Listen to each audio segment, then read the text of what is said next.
یہ سوال کیا جاتا ہے کہ صحابہ کرام علیہم رضوان نے میلاد منایا ہے تو ہم منائیں.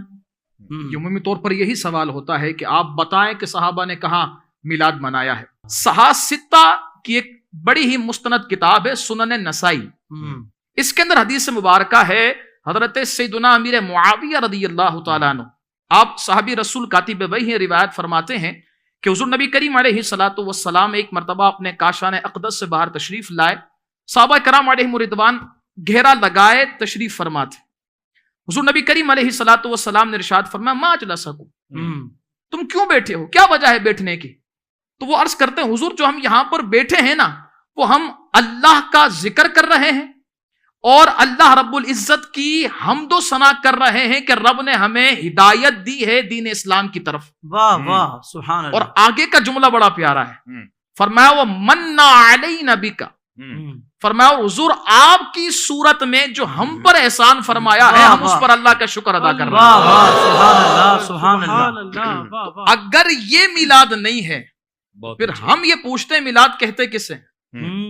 اور پھر آگے کمال یہ ہوا حضور نبی کریم علیہ السلام نے ارشاد فرمایا کہ کیا خدا کی قسم تم اسی لیے بیٹھے ہو؟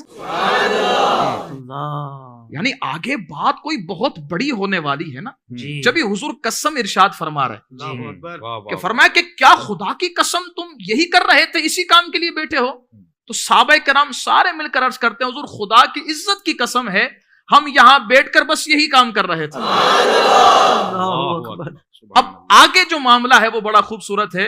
حضور نبی کریم علیہ السلام نے فرمایا میرے صحابہ تم یہ گمان نہیں کرنا کہ میں تم پر تہمت لگا رہا ہوں والعیاذ باللہ، یہ قسم اس لیے لے رہا ہوں نا، مجھے تم پر کوئی شک نہیں تھا، بلکہ میں تو یہ قسم اس لیے لے رہا تھا کہ ابھی ابھی اللہ رب العزت کی طرف سے جبرائیل امین میرے پاس آئے ہیں اور وہ کہہ رہے ہیں کہ اللہ رب العزت ملائکہ کے درمیان آپ کے صحابہ کے اس عمل پر فخر فرما رہا ہے. سبحان اللہ سبحان اللہ سبحان اللہ. واہ واہ واہ.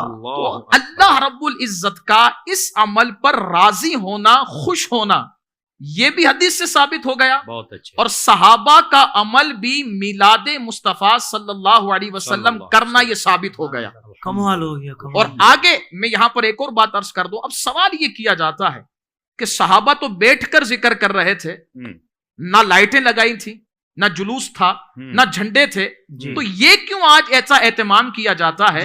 تو ہم یہاں پر یہ عرض کرتے ہیں کہ یہ جو سارا اہتمام ہے نا یہ مروجہ دور کے حساب سے، کیونکہ ہر دور کے تقاضے مختلف ہیں.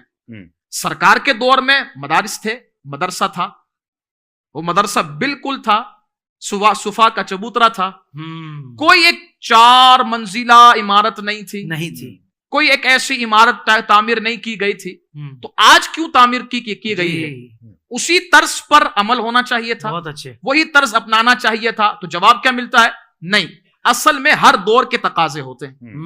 پھر مساجد کی طرف غور کریں تو مساجد جو آج تعمیر ہوئی ہیں کیا حضور کے دور میں بھی ایسے ہی مساجد تھی؟ نہیں، آج کے دور کا تقاضا ہے.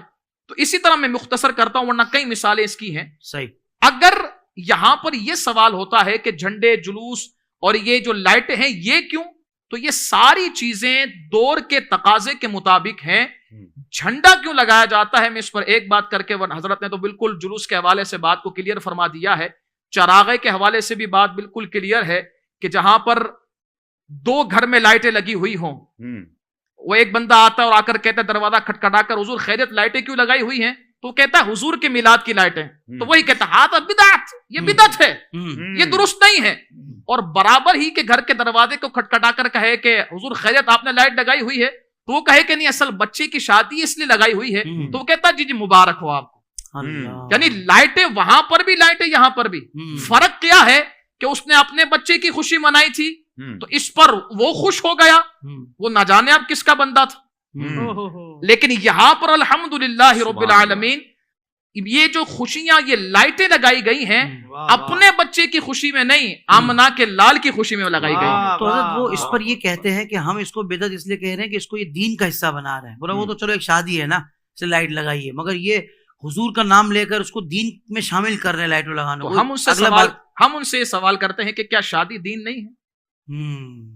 علماء یہاں تک فرماتے ہیں کہ دو عبادتیں ہیں جو حضرت آدم علیہ السلام سے جس کا آغاز ہوا ہے اور قیامت تک وہ قائم رہیں گی. صحیح. وہ کون کون سی؟ فرماتے ہیں ایک ایمان، دوسرا نکاح. تو نکاح تو عبادت ثابت ہو گئی. اب یہاں پر کیوں سوال بدلا جاتا ہے اور کیوں ایسی باتیں کی جاتی ہیں؟ تو پیٹ کا درد کچھ اور ہے. اب یہاں پر جھنڈے کے حوالے سے حضور کی ولادت ہوئی، سیدہ طیبہ طاہرہ سیدہ آمنہ رضی اللہ تعالی عنہا نے دیکھا کہ حضرت جبرائیل امین علیہ السلام 3 جھنڈے لے کر آئے ہیں، ایک مشرق، ایک مغرب اور ایک خانہ کعبہ کی چھت پر لگایا گیا. تو ہم یہی دلیل کو پکڑ کر کہتے ہیں کہ جب جبرائیل امین علیہ السلام نے جھنڈا لگایا ہے اور حضور کی خوشی میں لگایا ہے تو ہم تو حضور کے غلام ہیں نا، پھر ہم کیوں نہ جھنڈا لگائیں. اور پھر ایک اور بات یہاں پر کہ جھنڈا ہوتا ہے علامت. صحیح. اور اگر ہم یہاں پر کہیں سے گزریں اور کسی کی چھت پر کوئی جھنڈا دیکھیں، کسی تنظیم، کسی تحریک کا، تو گزرنے والا اگرچہ اس گھر میں رہنے والے کو نہیں جانے گا، وہ یہ کہے گا کہ اس گھر میں رہنے والا جو بندہ ہے نا اس کا تعلق اس تنظیم، اس تحریک سے ہے. ہم میلاد پاک پر مصطفیٰ کریم علیہ الصلوۃ والسلام کا جھنڈا لگا کر یہ بتاتے ہیں کہ لوگوں، ہم اگرچہ گناہ گار ہیں، سیاکار ہیں، خطا کار ہیں، لیکن ہمارا جھنڈا لگا کر پیغام یہ ہے کہ آج بھی ہمارا تعلق اگر کسی ذات سے ہے تو وہ مصطفیٰ کریم علیہ الصلوۃ والسلام. سبحان اللہ. تو یہ جو مروجہ طریقے ہیں اس پر بھی کوئی کلام نہ کیا جائے. اگر کلام ہوگا تو پھر ہم تمہارے اعمال پر بھی کلام کریں گے.